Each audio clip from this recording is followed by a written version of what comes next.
So I have actually built up the skeleton of the head, almost completed the arms. So now I have a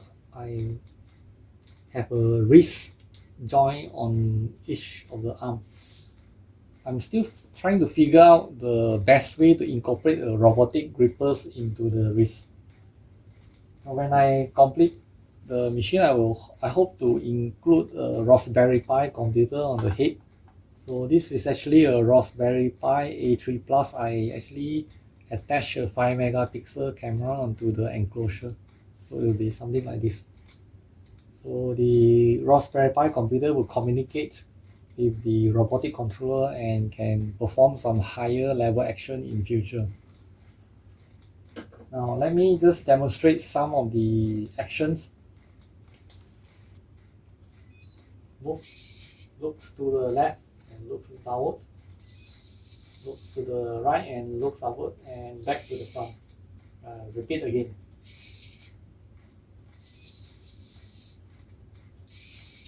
Now I'm going to activate the motors on the joints. I'm going to start with the elbow.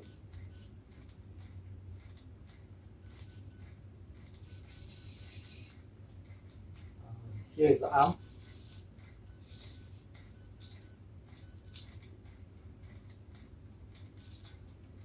And here is the shoulder. I'm going to turn the wrist. So these are the motor on the wrist.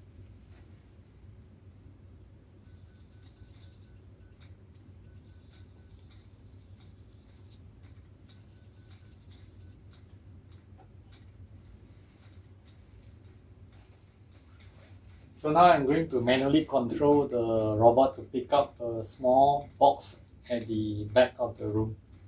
So this box is around 320 grams or 0.32 kilogram. First, let's turn the robot.